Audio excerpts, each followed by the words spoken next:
Hey guys, and welcome to another video with me, Lima, where today I'm going to be going over what the best, and okay, this is subjective, but I think the best shortcuts that you should have set up for your broken arrow. Now, on a standard QWERTY keyboard, which is the one that I'll be covering today, you've got the left side marked by the blue and the right side. So the left side is the one we're going to be concentrating on today because obviously you need your right hand for your mouse and this isn't a speed typing exercise.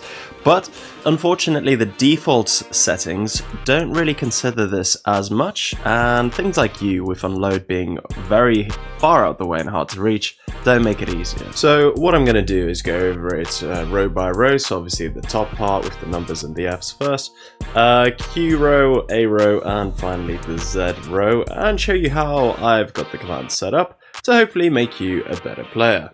So it goes without saying that first and foremost you should learn all your shortcuts and remember them off by heart. We'll start with the top row. So F1 is this, I think I've kept it as the default, 2 is this, F3 is this, and F4 is this. Now these markers, you should use them appropriately. It's not hard to learn that F4 is supply, 3 is help, 2 is target, and this is just an alert. These will allow you and your teammates to coordinate much better, and it's especially helpful that if you shift click, you can spam a lot of them at the same time, drawing attention to a really important area. Now, in terms of 1, 2, 3, 4, these are the numbers here, and all they are control groups. So you press control, then the number, and essentially that allows you to easily flick between your units. I like to keep 1 as AA because that's the ones that you need to quickly have to switch on your radar. So on to the actual heart of the video, and where we're going to talk about what shortcuts I have set for what. So the top line, we're going to go through, obviously WASD is the controls, but Q, I have that set as stop. So as you can see, I'll just make a hard stop. It's also useful for firing or for queued commands that you might have. It just stops the vehicle entirely. So the next one, E. Now I like to set my buttons where the letter kind of helps me remind myself of what the command is. So E is egress or eject. So if I press it, basically as you can see, it is set up for where I want to drop that sniper off. If you double tap it, he just comes out immediately on the spot. Now R I have as reverse, so R is reverse, and that's super useful, especially useful for not so much these light vehicles, but as you can see the vehicle's reversing. To focus in like this, all you do is put your mouse over the unit you want and zoom in, and it'll keep the camera locked on him until you deselect him. So reverse is super useful for tanks where you're on the front armor, which is obviously the thickest, to be facing the enemy. So again, within close reach so that you can use it quickly. Next up I have T as in RT, and I don't know why it's direct firing there actually, didn't think the RT could do that, but hey, you set up the fire mission with quick command as T.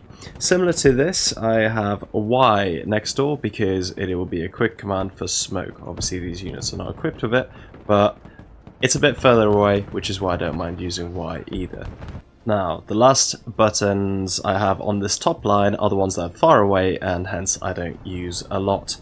U is my paradrop key because it is a bit like unload, and once you actually spawn and a paradrop unit in, it will automatically drop them at the position you click on the map. The last key, sorry, is India, which is just a terrain tool. I don't really use it that much, but it might be useful for snipers sometimes.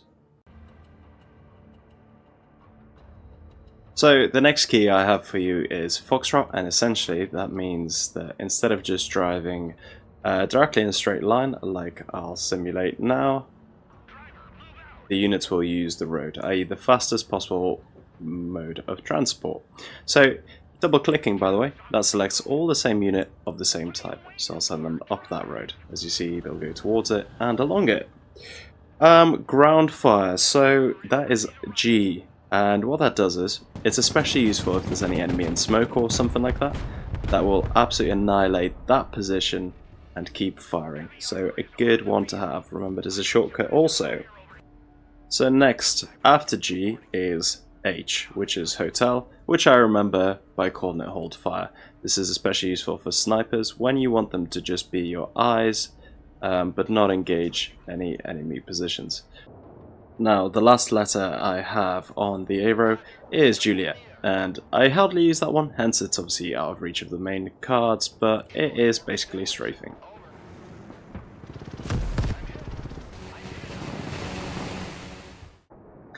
We're moving down to the Z row, and starting off with Z, I use it to say Blitz or Zeppelin, and that is a bombing run, so we're going to do a nice one over here. Double click to follow the units. Good bombs. And following on, X is Expedite. So the afterburner, obviously didn't save the pilot there, but you should always have it on when maneuvering or engaging other air targets. So on to the next one. I've got it nicely grouped where altitude is V. I'm not really sure why that makes sense, but you can see that I've got the bottom row basically set to aircraft, which helps you control because they're all nicely grouped together. C is countermeasures or smoke, so I'll show you smoke on these units here. Again, you must have this as a shortcut that you know off by heart because it'll save your units all the time. And B, the next one, is just back to base. And that is all I have for you fine people today. I'll show you quickly on here the breakdown of the shortcuts that I've got saved. Obviously this is only appropriate for... I forgot L, sorry. L is laser designation, obviously.